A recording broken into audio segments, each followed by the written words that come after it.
nalikot ang kamay ng anak ni Kuya yun. Regulche, Hindi, papatid. pinaano ko naman ng ano niya, ang voice niya. Mamaya ipa-im mo doon. Ano? Ino-off ko yung ano niyan sa iMovie. Kaya minsan walang sound. Tapos ay ipapalit ko naman yung kanta mo. Hindi, gawin mo, gumawa ka ng kanta. Hindi, ayos na yung iba nag-isip.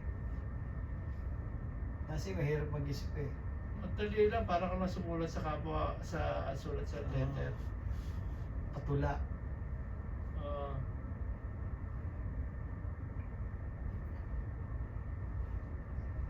Ang dami kong nagawa nun eh, nung natutunan ko yun eh. Si Carming nagaling. Si Carming. Kaya yung makikita mo yan sa YouTube, walang sound. Ang magiging sound yan yung ano mo, yung kanta mo. May matatapat na maganda tugtog, may matatapat na pangit. Kasi bawat upload mo no, dawari isang tula, yung tula no, ilalagay sa Tagal ko pinantay nun. Yung ano na yon, siguro isang araw para makaano ko ng 11 hours.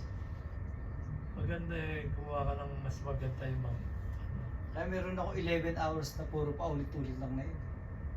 Hindi ba, dala mo akong dalawa, ayun, paulit-ulit yun. Ganun-ganun. Kada gawa ko kasi noon, pag in-upload mo sa Suno, 3 ikagawa sa yung kanta, iba-ibang tunog. Minsan tinitingnan ko Sa'yo yung kanta maganda kasi, tugtog sa akin. sa'yo kanta kasi iba-ibang dalawang klase na kanta na iba. Ayos sa akin yung nakabuo naman ako 11 eh. 11 hours.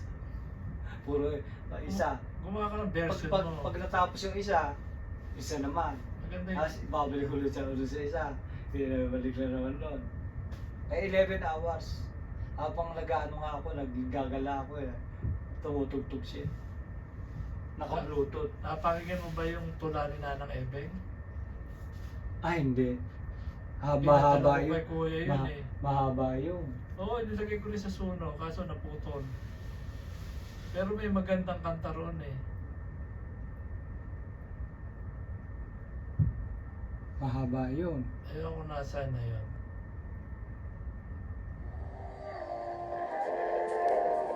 Sa bawat yugto tayo ay may istorya ng buhay. Akong si Efren Cruz Channel. Sana ay mag-subscribe kayo upang tayo ay magkasama aking pamamasyan sa iba't ibang lugar. Mga kaibigan, mag-like at mag-subscribe na.